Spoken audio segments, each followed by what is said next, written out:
começar aqui pelos porquês. Por que usar malha náutica? Primeiro ponto, fica mais bonito, né? Dá um aspecto de uma montagem mais organizada, mais bonita. A estética da montagem fica melhor. Segundo ponto, proteger os cabos da vibração. De que forma? Aqui a gente tem um avião gasolina e o avião gasolina vibra muito. A parte compensada desse avião é laminada com fibra. E em muitos pontos, os cabos eles ficam em contato com a madeira. E aí, com o tempo, acaba rompendo o isolamento do cabo. E isso pode trazer problemas sérios que vocês podem imaginar, né?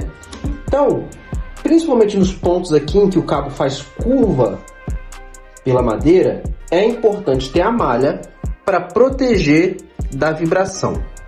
Isso aqui no avião gasolina fica muito evidente, no frame do helicóptero mais evidente ainda, e no avião elétrico menos evidente, mas também pode acontecer com o passar do tempo. Então, primeiro, estética. Segundo, proteção.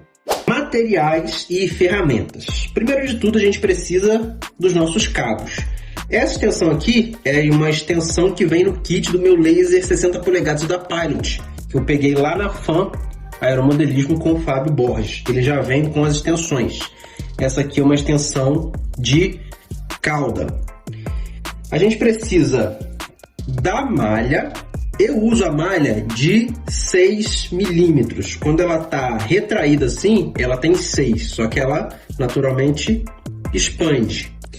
Vocês vão encontrar isso aqui com o nome de malha náutica ou malha expansível. Pelos dois nomes vocês vão encontrar a mesma coisa. Eu particularmente prefiro a preta, mas tem de cores variadas. Aí vai da imaginação de vocês. Se vocês quiserem fazer, por exemplo, o profundor esquerdo de vermelho, direito de azul, vai da imaginação de vocês. Eu prefiro manter preto para ficar uma coisa mais neutra, fica um aspecto mais organizado no avião. Eu uso a de 6 para passar uma extensão só, porque ela é o suficiente para passar pelo conector. Se vocês quiserem, por exemplo, fazer uma montagem de agregar 2 ou 3 extensões dentro da mesma malha, pode ser que o ideal seja uma de 8, porque a de 6 vai ficar apertada para passar em 2 ou 3 conectores. Então uma de 8 vai funcionar melhor. De 10 eu já acho muito exagerada, porque ela é muito grande. Então, para uma extensão só, a malha de 6, 2 ou mais, 6 ou de 8. A de 6 vai ter um pouco de dificuldade, mas vai passar, e a de 8 vai passar tranquilo. A de 10 eu acho exagerada. Além da malha, a gente precisa do termo retrátil para dar o acabamento aqui na ponta da malha.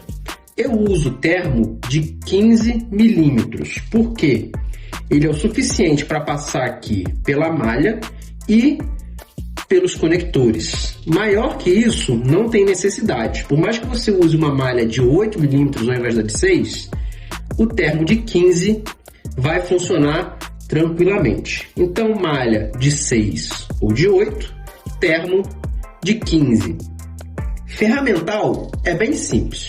Uma tesourinha para cortar a malha e o termo e um isqueiro para poder dar acabamento, tanto na malha quanto no termo aqui. Primeira coisa que a gente precisa fazer é medir o tamanho da malha que a gente vai usar. A gente usa como referência o nosso cabo, obviamente. Então eu tenho um cabo aqui e eu cortei um pedaço de malha, né? Deixa eu alinhar aqui. Pronto, está alinhado. A gente vê aqui que a malha que eu cortei é menor que o cabo. Se eu alinho aqui nessa ponta, né, no conector que vai lá no servo, a ponta que vai no receptor fica sobrando um pedação, né? Por quê? Aqui na ponta que vai no servo, eu dou um distanciamento da ponta e aqui nesse espaço eu coloco o termo contrátil. Eu não gosto de deixar a malha rente aqui no final, porque fica muito rígido. Então eu gosto de dar um espaço. 2 centímetros aqui de espaço. E aqui eu coloco o termo contrátil por cima. Na outra ponta, a ponta que vai no receptor, eu deixo um espaço ainda maior.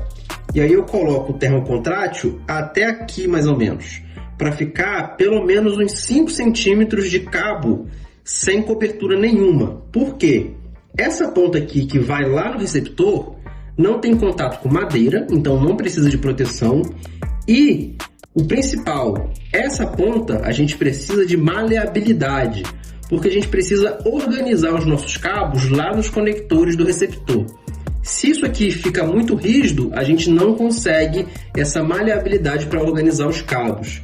Então essa ponta aqui que vai no receptor, é importante deixar um bom espaço, sem malha e sem termo.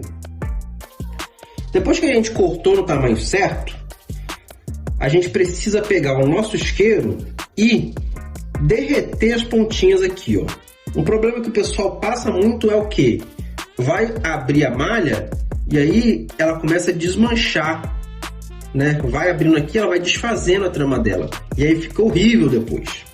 Para evitar que isso aconteça, a gente pega um isqueiro e derrete as pontinhas dela. Depois que a gente derrete as pontinhas, elas ficam coladas umas nas outras. E aí ela não desfaz mais a trama quando a gente abre. Isso aqui facilita muito na hora de dar acabamento. Para colocar, eu começo por esse conector aqui, que é menor. E aí a gente faz o seguinte, coloca um pedacinho dele aqui, ó. A gente pode ir empurrando, mas chega uma hora que começa a ficar muito difícil de progredir, porque o atrito fica muito grande. Aí o que a gente faz? Segura aqui na base, no cabo, né? Vem aqui, ó, na parte da frente, por onde ela está entrando, e empurra um tantão. Viu que fez uma bolinha? Aí agora eu vou segurar aqui e soltar de cá. Aí ela vai entrando. Então, segurei aqui, agora aqui eu vou empurrar. Empurrei, agora eu vou travar aqui. E aqui eu vou soltar. E aí ela vai entrando. Pronto. Passada a malha no cabo. Agora é colocar o termo contrátil. Ou termo retrátil, tanto faz, né? Vai dar preferência de cada um. Aqui a gente precisa pegar o termo e medir o tamanho dele, né? Nesse conector aqui, eu posso deixar mais perto um pouquinho. Isso aqui. Aí eu tenho que medir, pegando aqui mais ou menos até a metade do conector e pegando aqui uns 2 centímetros da outra ponta. Então, esse comprimento aqui vai ficar bom. Para colocar ele, fica mais fácil pelo pequeno. Por aqui ele também passa, mas vai ter dificuldade. Se eu colocar por esse aqui, ele vai mais fácil. Passou, aqui você junta a pontinha da malha.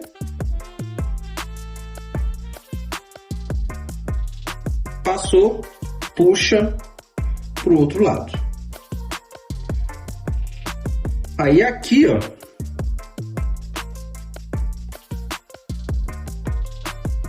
ele entra com um pouco de dificuldade, mas entra. Por isso é importante ser o de 15 milímetros. Então aqui eu já peguei um bom pedaço do conector e o termo também, a malha também já peguei um bom pedaço dela. Aqui eu tenho um cuidado adicional, que é o que? Marcar a polaridade.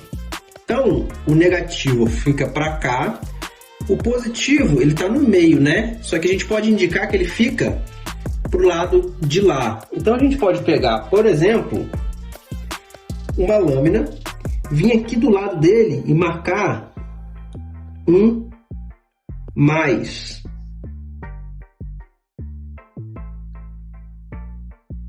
Aí, ó. Eu marquei um mais. Para quando isso aqui estiver coberto, eu saber que o polo positivo tá para cá, para eu não ter que desmanchar isso aqui depois para poder olhar a polaridade. Então eu sei que o positivo tá para cá. Com tudo no lugar, agora é só aquecer com o isqueiro, e aí pode ser um soprador térmico, pode ser o ferro de solda, qualquer ferramenta que gere calor para você retrair ele aqui, ó. Retraiu,